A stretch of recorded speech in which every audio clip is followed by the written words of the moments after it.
we are in the final week of the regular season. It went fast, Yes! and these playoff clinchers came in even faster. I felt like when I started getting notifications that teams were clinching, I was like, whoa, it's not time, not time Yeah. yet. But It was jarring. sure enough, yeah, but it's definitely time. We've got the Rays and the Yankees in the AL East, and Brig. Yes. We'll get into a little bit, but your Yankees, holy smokes! Yeah, baby. Unreal. They win 10 in a row. Yeah, they did. And They then didn't lose a game from the 9th.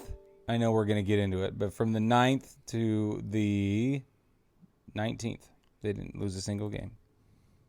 That's a long time.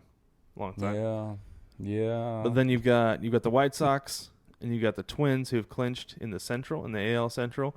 And I don't know if anybody's going to beat the White Sox, but we'll get into that another day. And then you've got the Oakland A's who have clinched the AL West. They're 6 up on the Astros as of right now. That's Monday night. And the Astros, they won't catch them. They're 6 games back. They're not going to catch the A's. The A's have the AL West wrapped up essentially. Yep. So that is There's a week left. So far that is your AL playoff picture. Let's get into the NL. The only teams that have clinched so far are the Dodgers and the Padres. I know. Is this alarming to you? Am I the only one that's like, what? No, yeah, that's exactly what I thought of when I saw it. I was like, well, wait, what? What? Because, I mean, you've got in the East, you've got the Phillies, 4.5 back of the Braves, and you've got the Marlins. Of all the teams, the Marlins managed to stick with it. They're 28-25 on Monday night, and they are 3 games back of the NL East leading Braves. And good on you for Miami, because they were fielding people off the street to put together a team at one point. Yeah, so, they were. Derek Jeter almost got back in the game, I think. You know, I was half expecting him to see him pull a Michael Jordan and put on a uniform and get out there. Right? I mean, I would not have actually been surprised at all if they're like, now starting at shortstop. You know. Number 2. Yep. Number 2. Okay, sorry. Derek. Anywho, so the Central still isn't wrapped up either. You got the Cubs 4 up on the Cardinals and then 4.5 up on the Reds. Do you think the Cards have a chance to catch the Cubbies? No, I don't. I don't either. Yeah, but I think they'll close the gap. That's what I wanted to say. Yeah, I could see them being within 2 games when 2.5, the season ends. Yeah. 3 even, sure. But I don't think it'll stay at 4. No, I don't think it'll stay at 4. But the Brewers are 5.5 back, but with a week left, that's too much time. They're not gonna. It's too much time. They're not gonna be able to do it. But So, but no. What's interesting is when you get into the wild card situation. Do you want to? You ready to switch over to that? Yeah, let's do it. I love the wild card. All about. I do too. Unpopular opinion alert. We love the wild card. Well, I don't love everything about the wild card. I like the race. I like to see, because it's storyline, it's passion, it's tense tension, and I like all that stuff. So exactly, and that's always been my argument with more teams in the playoffs, is that it creates more races longer. Yeah. You know, people, I don't know. Anyway, but we can get into that another time. You can't argue with it. So in the AL, we've got Cleveland and Toronto battling out for the wild card spots. Excuse me. Yeah, I mean, right, they've pretty much got spots, it wrapped up. Yeah, they've pretty much got it wrapped up. You've got Detroit and Baltimore are 5 back apiece. Like, it's just a matter of a day or so until those are going to be clinched, because neither, like, those teams aren't going to collapse. Toronto's really good. The Angels and the Mariners are 4.5 games back from the wild card situation as well. They are, but they're actually both half a game closer to the Astros. If either of those teams are going to catch anybody, it's going to be Houston. Agreed. Yes, sir. And at this point, I haven't given up total hope of Seattle catching Houston. Basically, they have to sweep them they're playing them over the next few days, and they've got to sweep them. And Yeah. with Seattle's history with Houston, even before they were any good, it doesn't look good. Not even a little bit. Even though I will say this, the 7th inning just ended and the Mariners are up 4-0. So, Right. I mean, if they can take one tonight and get within 3 games, makes it a little more hopeful. But it's not a good situation when Seattle has to play Houston. So I'm honestly giving that second spot in the West to Houston. Uh-huh. So. Yeah. I could see it. And then in the National League, it's so far the wild card situation looks like Cincinnati and Philadelphia. Yeah, because I mean, San Francisco is technically tied by percentage with Philly. Philly. Yeah, that's right. But the they're Giants, both I don't feel like at 500. Yeah, and that's. I mean, the Giants are 5-5 in their last 10. The Phillies are 4-6, but the Phillies are a team that are so streaky that I could see them winning out. I don't feel like that's out of the realm of possibility. They could win out, they could lose out, and I wouldn't be surprised if either of them happened. Even with Bryce cutting his hair? Especially with Bryce cutting his hair. It's like Oh, Samson. no. Stop it right now. You're supposed to be superstitious, Brad. You're a baseball person, okay? Well, that's what I'm saying is they won what, 10 of 13, and then he cut his hair, and they went on a little bit of a losing streak. They did. They blew it for a while. That's what I'm saying. Is that it's the hair. He should have left the hair, and they'd have still been winning. Yeah, that's why I'm saying. Don't do you think mess they have with a the chance streak. to keep it? Are you right? So I just started watching Brockmire, by the way, and that was the best streak solution I've ever heard of in my entire life. Aren't you so glad you started watching that show? I am.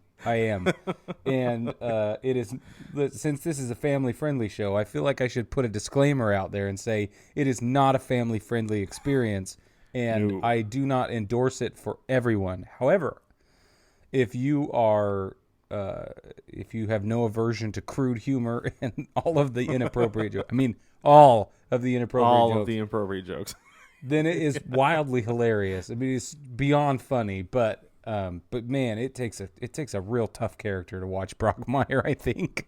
It does, yeah. It's Hank Azaria, who's did the Simpsons for a long time. He does a myriad of voices and characters across the board in just about any movie you've ever seen. But he is Brockmire, and man, it's funny. He really is funny, a salty dog. Yes. Just speak pirate for a minute. That's how I feel. So, okay, Brad, riddle me this, Brad man. Okay.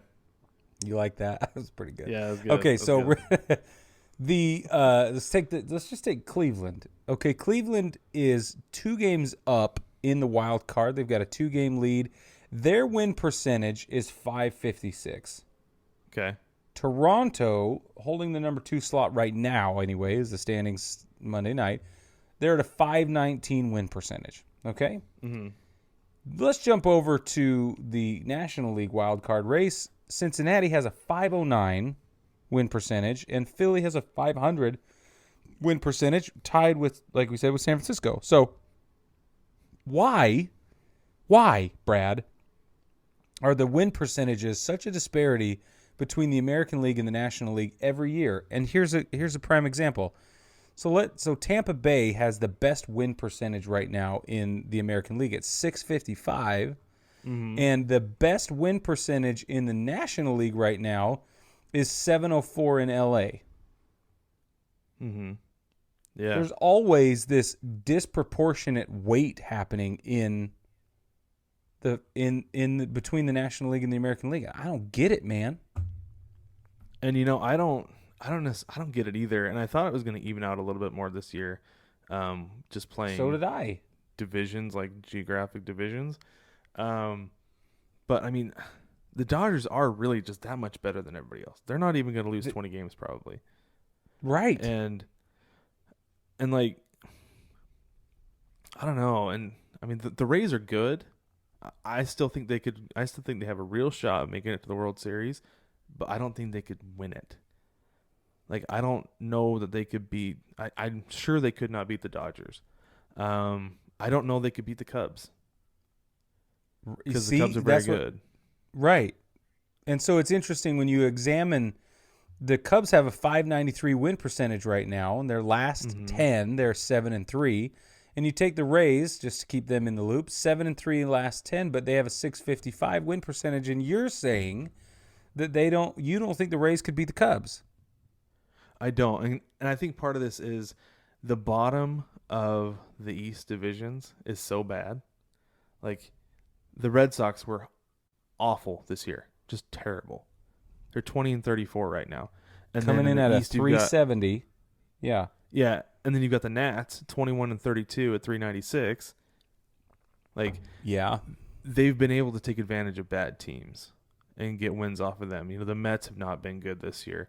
Right. The Orioles are just perennially terrible. You know, so they Pittsburgh, can take advantage of that. And Pittsburgh's I feel like the same won thing is 15 games this season. Yeah, and you go back to the West with the Dodgers. You got the D-backs who have not been good this year. The Rockies have not been very good this year. The Rangers are terrible. They haven't even won 20 games yet. The Mariners are up and down. You don't know when you're going to get them, but the Dodgers took advantage of that, and they beat the Mariners every time they played them just about. You know, so it's and same thing with the Angels. The Angels aren't very good. And so they're able to take advantage of that. And I think that might be a little bit of an inflated win percentage for the Dodgers because of that. But at the same time, they're winning the games they're supposed to. That's right. The big ones and the small ones. Mm-hmm. Yeah, and then you've got the Cubs who had to play St. Louis. Cincinnati, Yeah. I contend Cincinnati is not a bad team. And then they go They're not to a the bad American team. League and they have to play the White Sox, the Twins, the Indians. Yeah. Those are three very good teams. Yeah. I mean, the Indians are in third place in the AL Central, and they're 6 games over 500. Right, exactly. So I feel like that's part of the problem the Cubs have had is they've had more competition. They've played better competition than any really, the Rays or the Dodgers have. So I think that's where that comes from. I just think it's funny every year there's this clump of win percentages in the American League where it's like, yeah. And then on the National League side, it's always like polarized. Yeah. I don't know. Yeah. The good teams are really good and the bad teams are really bad. I feel like in the National League, it's a little bit closer with most of the American League. Like last year, the Tigers were the worst team in the big leagues and the Rangers and the Mariners were both terrible. But you look at it and it's like, well, there were still teams in the National League that were way worse than the Mariners and the Rangers. So, yeah, I'm just glad I'm not the only one going, what's happening? Because Pittsburgh's sitting at 278.